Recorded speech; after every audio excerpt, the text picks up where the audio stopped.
Parece que o impacto do choque que nós recebemos simultâneo de todas as crises, a crise da seca, a crise do dólar, a crise política, a crise fiscal, todas essas crises causando um impacto violento sobre o nível de atividade ainda continuam disseminando seus efeitos por toda a economia. Vamos saber com Pedro Paulo Silveira, economista-chefe da Nova Futura Corretora, qual é a projeção dele para o crescimento da economia brasileira. Otimismo ou não? O que você está prevendo aí para o país? Nós acabamos de fazer a revisão de estimativa para o PIB desse ano. A gente tinha uma queda inicial de 3,9%. Os números saíram melhores, a gente voltou para trás, colocamos em 3,2%, alinhados com o mercado. E com os dados mais recentes do terceiro trimestre, colocamos aí de novo para uma queda entre 3,80% e 4,20%. Isso vai depender muito do que ocorrer na economia nos últimos meses do ano. Mas, olhando os dados mais recentes, as indicações não são muito positivas, não. Parece que o impacto do choque que nós recebemos simultâneo de todas as crises, a crise da seca, a crise do dólar, a crise política, a crise fiscal, todas essas crises causando um impacto violento sobre o nível de atividade ainda continuam disseminando seus efeitos por toda a economia. Então, a expectativa agora é de uma queda entre 3,8% e 4,2% para 2016 e um PIB bem modesto para 2017, não passando de 1%. É possível dizer que o mercado ficou um pouco otimista com todo o processo, o encerramento do processo de impeachment, e agora está colocando o pé no chão? Eu creio que a primeira coisa que aconteceu, e é importante que aconteça, é uma melhora naquilo que a gente chama de confiança dos empresários, confiança dos consumidores. Os institutos de pesquisa em economia aqui do Brasil, do mundo, fazem pesquisas em relação à confiança das famílias e dos empresários, né, levando em consideração alguns eventos. Essa confiança melhorou logo após o impeachment, né, e ela é importante como condição necessária para que a economia volte ao normal, ou como diz aí o governo, volte aos trilhos, né? As famílias se disponham a retomar os seus gastos, a pensar em horizonte de planejamento mais longo, se sentir mais seguras, os empresários a mesma coisa. Agora, apesar da confiança ter melhorado, a economia real efetivamente não melhorou, porque existe um gap, existe um hiato de tempo entre as pessoas e empresas, as famílias e empresas ficarem mais otimistas e elas efetivamente tomarem decisões práticas no sentido de gastarem. E o que nós estamos precisando aqui é que famílias e empresas gastem. Então, é natural que isso aconteça, né? Dá um exemplo, o mercado de trabalho. A taxa de desemprego ainda está aumentando muito, porque o mercado de trabalho tem uma defasagem em relação aos dados da economia real. Quando a economia toma um choque e as vendas das empresas caem, os empresários esperam algum tempo até começarem a demitir pessoas, né? Eles precisam ter certeza de que o cenário vai ficar ruim, existe um custo para demitir pessoas, até ele demitir essas pessoas, a economia pode voltar. Então, existe um tempo em que as empresas esperam para começar as demissões. Então o mercado de trabalho tem uma defasagem. Para voltar é a mesma coisa. A economia pode estar se recuperando sem que o mercado de trabalho continue, sem que o mercado de trabalho comece a melhorar. Por quê? Porque os empresários esperam, né, algum tempo as vendas subirem para começar a recontratar pessoas. Então existem essas defasagens. O fato é que a gente está vendo ainda a disseminação de efeitos bastante negativos que ainda não refletem a melhoria de confiança. Se a economia não melhorar, essa confiança pode voltar a cair novamente, contaminada pelos dados ruins. Quando poderemos esperar uma retomada do mercado de trabalho? O mercado de trabalho, eu tinha uma expectativa mais positiva para o primeiro trimestre de 2017. Mas com os dados recentes, eu acho que a gente ainda vai ter uma onda de desemprego forte em janeiro, que é natural acontecer, em janeiro de 2017.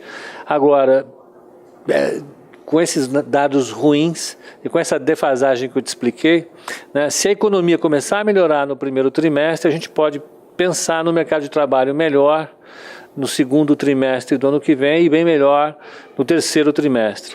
Mas se não melhorar, talvez só no terceiro trimestre de 2017.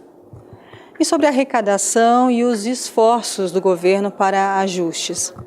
O governo teve uma melhora pontual na sua arrecadação em função do pacote de anistia, né, para quem tem os recursos lá fora não declarados. Isso deve melhorar pontualmente a arrecadação.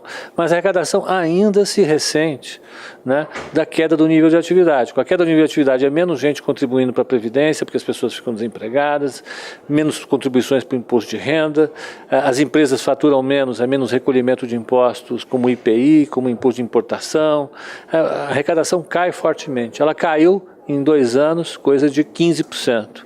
E isso efetivamente arrebentou com as contas públicas, né?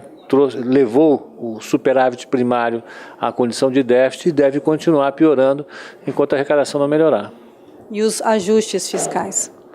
Os ajustes fiscais não têm impacto sobre a arrecadação instantâneo. Os impactos que eles têm sobre a arrecadação, inicialmente os mais contemporâneos, os mais próximos, de curto prazo, são impactos negativos. Porque, em grande medida, o que está sendo feito é um conjunto de cortes de gastos, né? As despesas caíram, não na mesma velocidade que a arrecadação, mas caíram 10%. À medida que as despesas caem, a demanda agregada cai, caindo a demanda agregada, cai a arrecadação. Então, quanto mais você aperta a política fiscal, mais você derruba a arrecadação. Então, até que essas duas curvas passem a ter um comportamento melhor, é necessário que a economia comece a andar. Quando a economia começa a andar, aí é possível verificar os efeitos dos ajustes fiscais. A pré-condição para que o ajuste fiscal dê certo, por incrível que pareça, é que a economia comece a andar.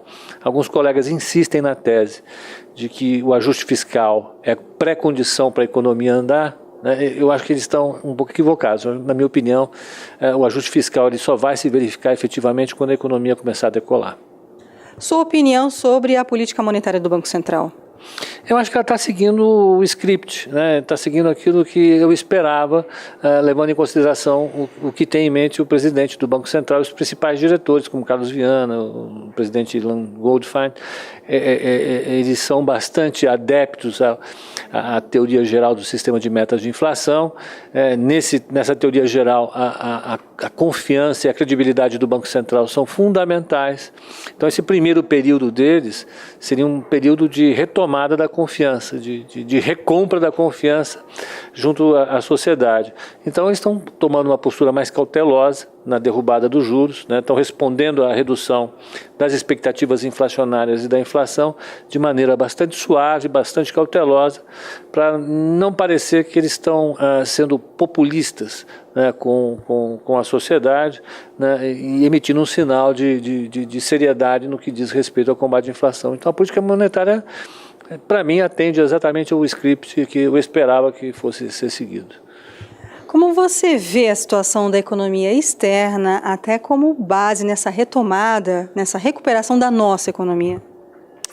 A economia global ela está passando por um problema de desaceleração, né, que tem sido estudado na academia incansavelmente por todas as correntes de pensamento. Ainda não surgiu uma explicação razoavelmente convincente sobre o que está acontecendo e, o mais importante, o que fazer, né? O Banco Central americano ele deve subir a taxa de juros no último mês do ano, em dezembro, basicamente porque já tinha planejado isso, já tinha avisado a sociedade que ia fazer isso, mas os dados recentes da economia americana e da economia global, né, inclusive como taxa de crescimento do comércio, a taxa de exportações da China e da Europa, da Alemanha, todos esses indicadores mostram uma economia global bastante contida, bastante devagar.